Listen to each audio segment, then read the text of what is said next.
Hey, deserving listeners, it's time to continue our journey with Paul and Karine on 90 Day Fiancé. My name is Dr. Kirk Honda. I'm a therapist and a professor. Let's get to the show. You gotta cut it on a bias, babe. It stays juicy. Honey. I'm just helping you. We're doing this together, right? I've worked in restaurants, so okay. I'm done. Remember that moment?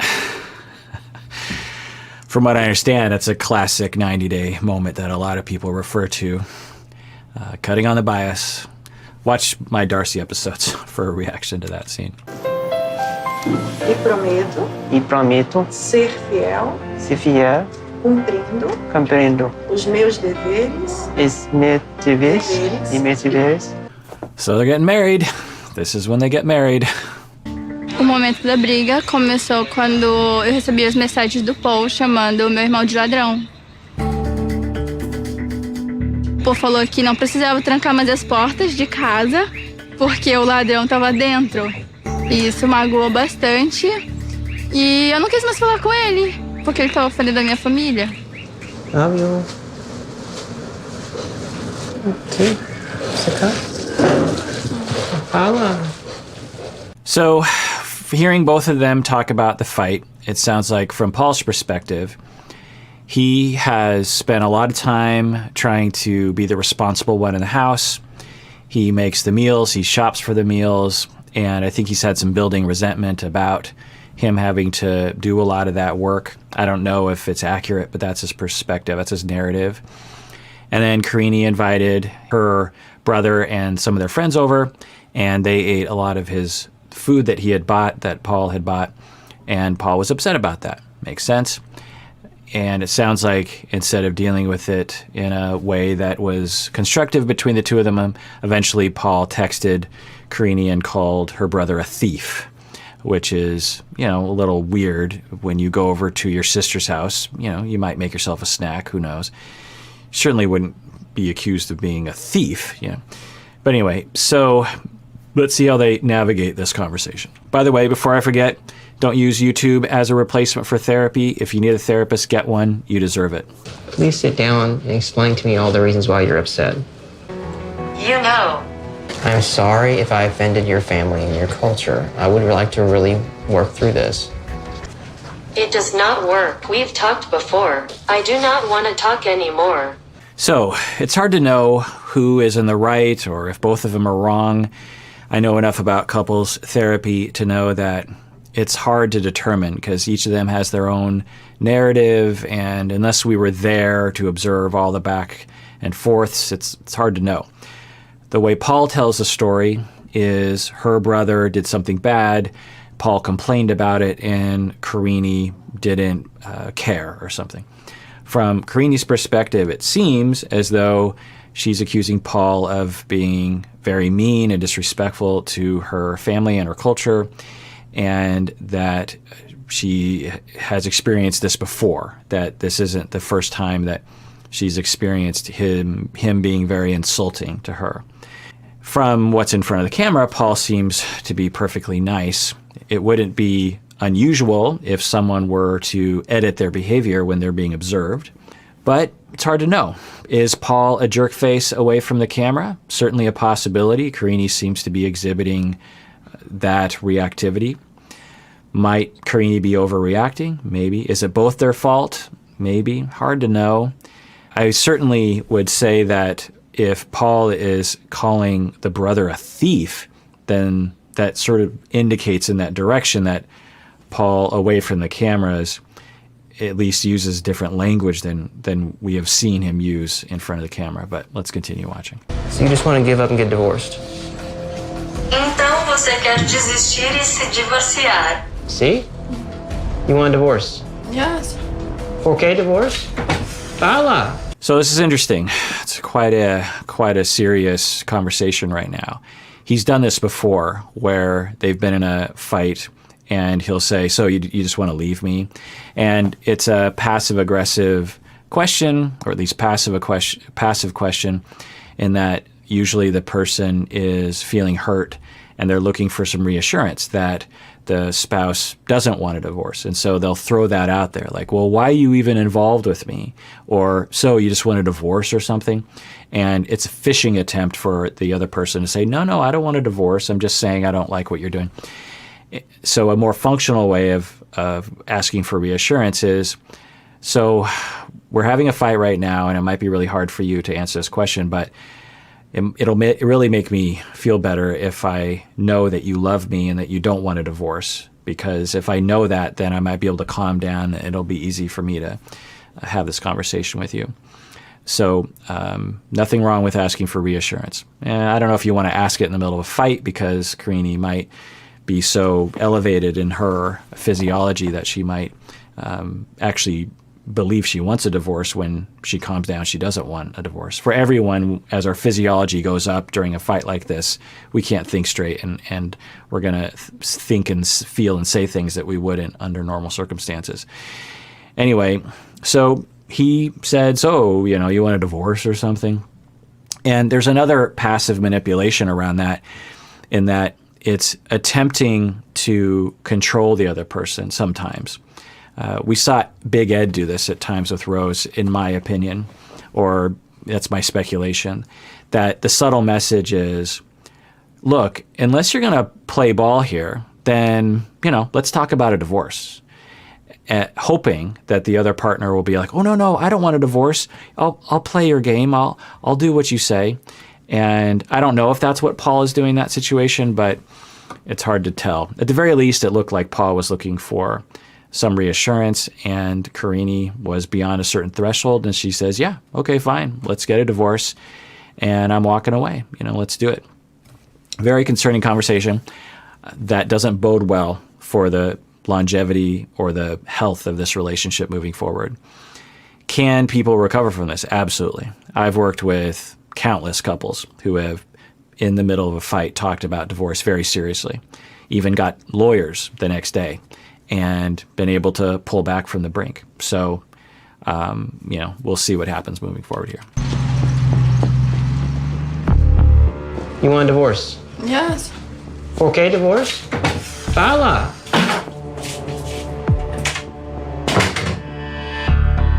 I didn't think this much of a language barrier culture issue would cause such problems. I really didn't see this coming.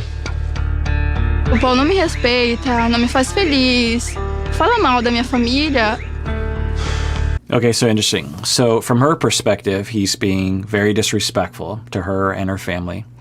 From his perspective, it's a language barrier. I don't know. Could be both. Could be one or the other. Could certainly be seen that way from both directions. So who knows? I will tell you that when I talk with couples, it is universal that during a fight, there will be extremely different narratives of what happened. This is why when I talk with individual therapists that only treat individuals, which is most therapists, I'll try to help them understand that when their clients, their individual clients, tell them a story, particularly about their spouse, to be very careful about the narrative you build in your mind. Because I've seen countless therapists get seduced by their client's narrative without considering that the other person, if they could have, the other person's story, it would completely alter their perspective of what really happened. And when a therapist is sufficiently seduced by an individual's narrative, and the therapist loses objectivity and the therapist's countertransference gets involved too much, then oftentimes therapist and client will align against the spouse, and then therapy kind of ends. The usefulness of therapy ends, because the therapy is no longer about the client, and it's just about scapegoating this outside person. Now, this isn't to say that you can't agree with your client's narrative about their spouse or validate their feelings. I'm not saying that at all. I'm saying really the opposite of that. But take it from me as a couples therapist and all the other couples therapists that work in my field, that it is eerie and bizarre how different people's stories will be regarding a fight that they had just earlier that day. their story, you'll just hear these completely different versions. And I always say, it's not because they're lying. It's not because they have bad brains. It's because we are emotional people. We are emotional learners. We're emotional recorders of events.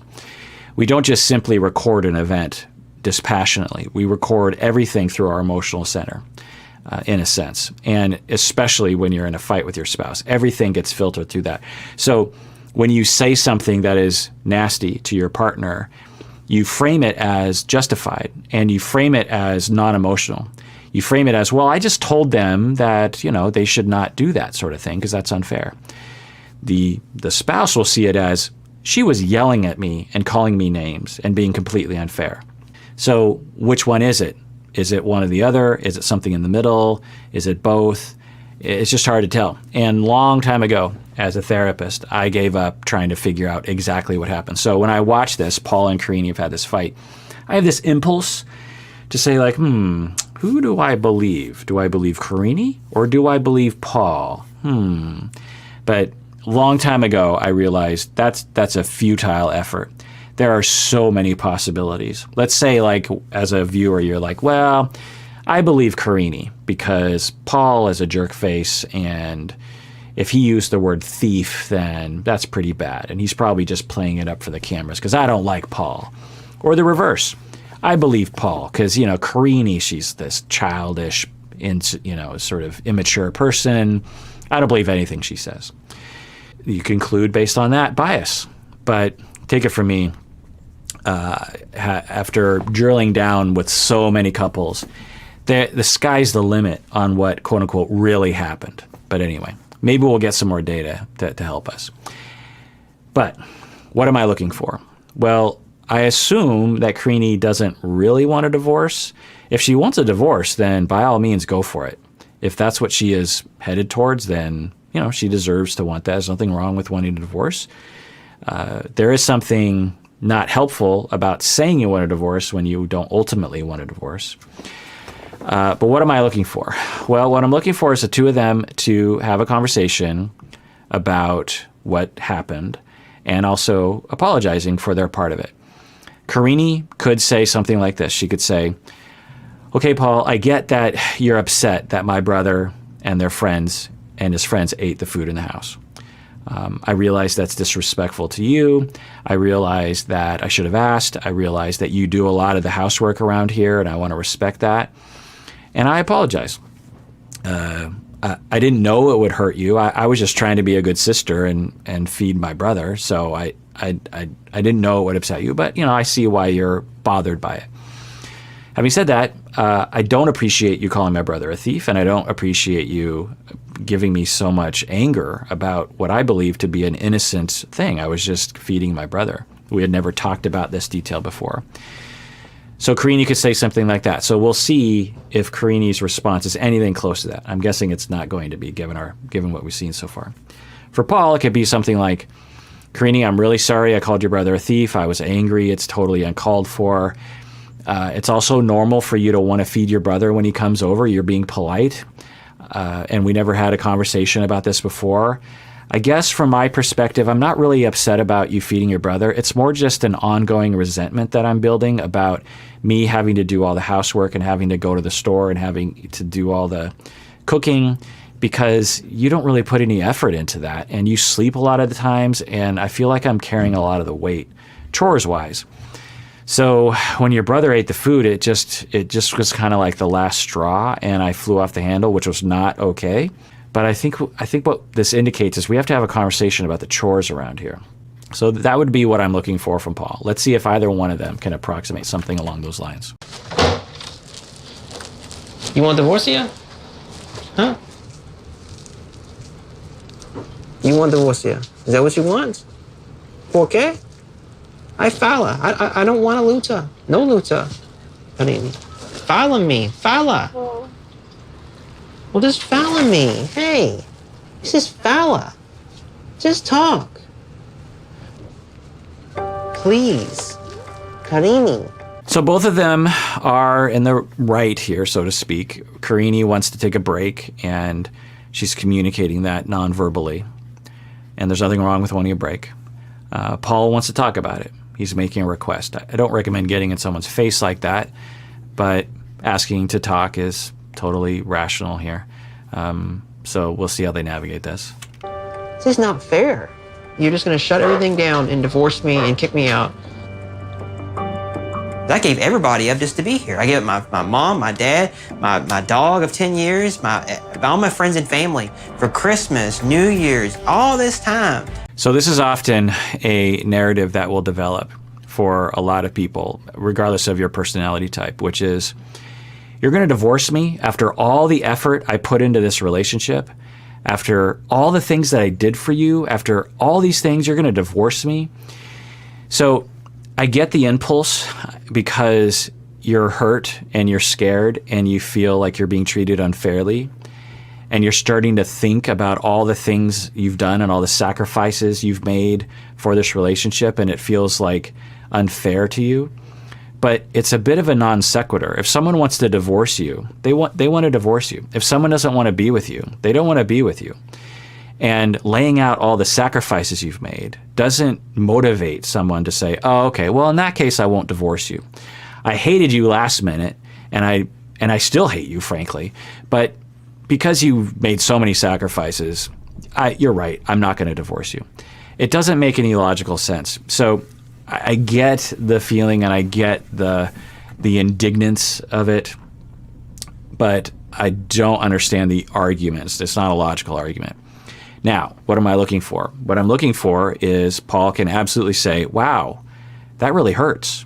I thought we just got married. I thought we said through thick and thin, till death do us part. And we just had a little fight, I consider, and without even trying to work on it, you're just going to say divorce? Like, that really, really hurts. And frankly, it terrifies me that you are so quick to divorce. And you're really treating me badly right now, and it really hurts. That would be totally rational, I would think. So we'll see how this conversation goes. I gave up everything. She takes all that for granted. All the things that in here I pay for. I pay for all the food. I pay for all the rent. I paid 3,000 reais. 3,000 reais for this place. Com meu dinheiro também. Fala. Com meu dinheiro também. Fala. My money. Oh, your money too? Yes. Okay. Yes, You can Paul. help with the other things. Vai embora daqui, sai. Okay, so it's hard to know what is, really happening right now and what the subtext is, but he's saying, I pay for everything, I do all the things. Again, it's not a rational argument. I pay for the rent, so you got to talk to me, and I pay for groceries, so you can't divorce me.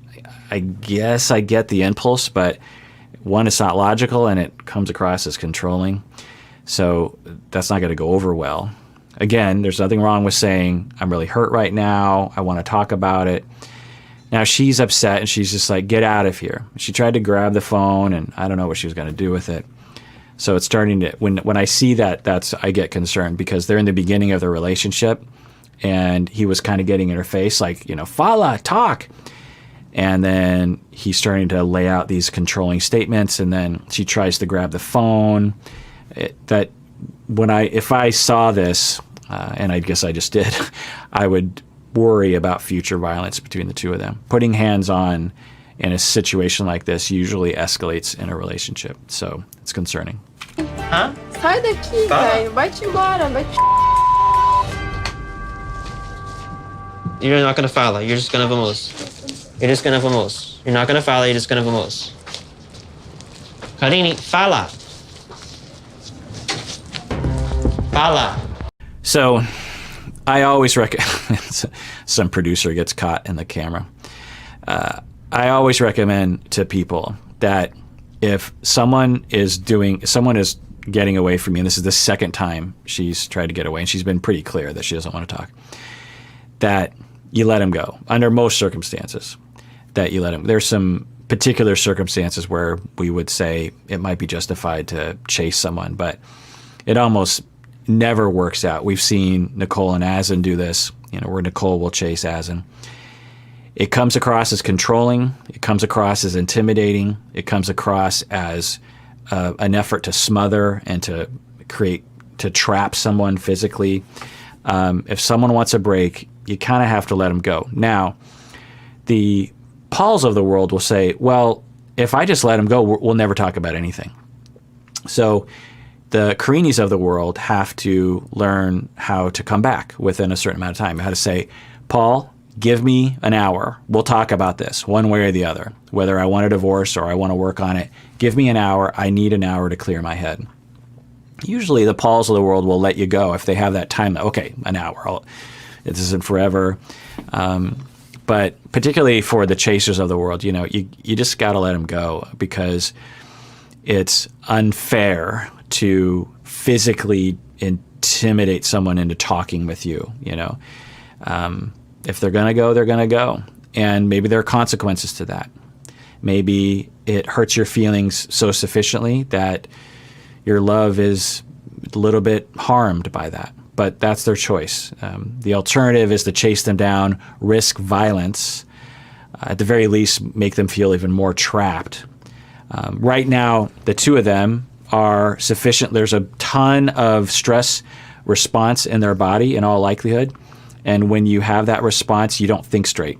So even if Paul did somehow manage to get Karine to talk, I imagine it wouldn't be very constructive, because I think both of them are highly stressed out right now, and nothing good usually comes out of your mouth when you're highly stressed. So let's watch this potential train wreck. Karine. Karine.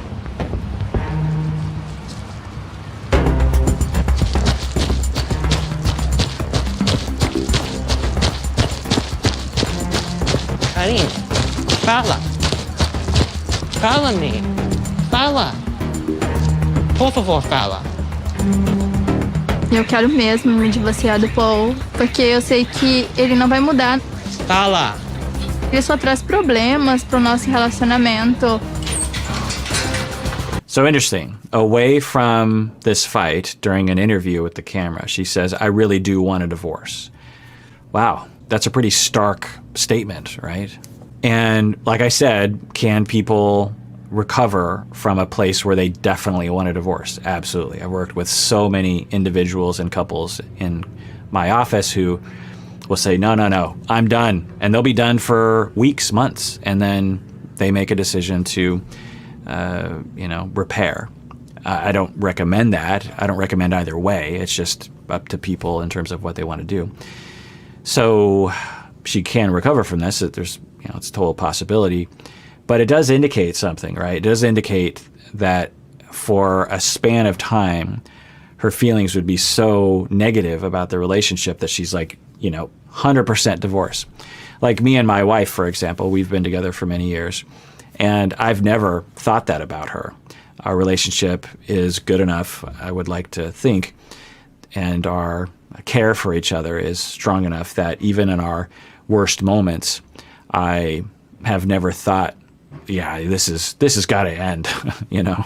I might be very frustrated. I might be very upset. I might have a lot of negativity going in my brain, but no kind of divorce. Now, that doesn't mean I'm a better person. I'm just saying that it indicates a level of negativity that is present in a relationship. Either internally or relationally, which is not a good predictor for the future of the relationship. Anyway, tune in next time when we continue watching. Everyone out there, please take care of yourself because you deserve it. You really, really do.